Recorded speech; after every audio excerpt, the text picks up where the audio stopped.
ဒီမနက်၄နာရီနိုးပြီးတော့အိမ်အလုပ်တွေကူပါတယ်။အိမ်အလုပ်တွေပြီးတဲ့အခါမှာတော့ fresh as လုပ်ပါတယ်။ပြီးတော့ breakfast စားပါတယ်။ internet ရှိတဲ့နေရာမှာစာတလိလာဖို့အတွက်ထည့်စရာရှိရာတွေထည့်ပါတယ်။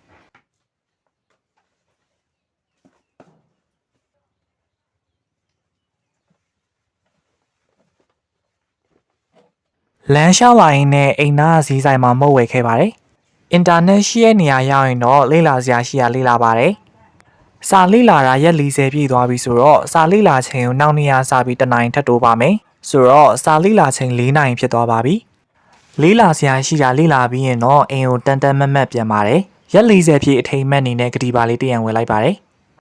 ။အိမ်ပြန်ရောက်တဲ့အခါ15မိနစ်လောက်အနားယူပါတယ်။ပြီးရင်တော့လေ့လာထားတာတွေကိုခြာရပါတယ်။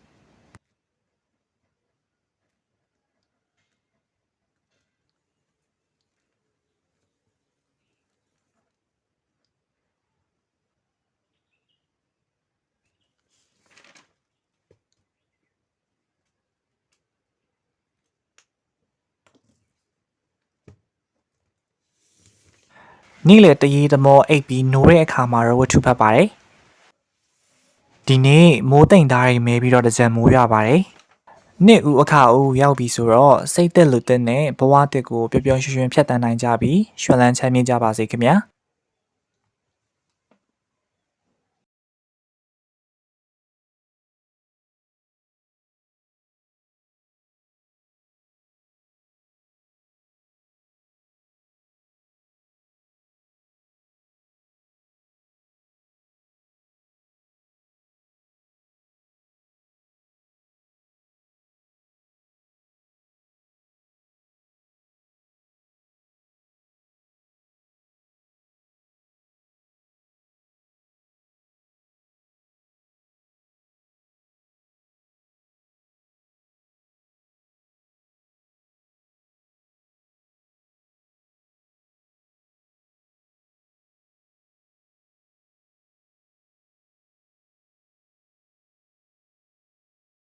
ခါတိုင်းလိုပဲဆွဲတာတနိုင်ကြာသွားပါတယ်။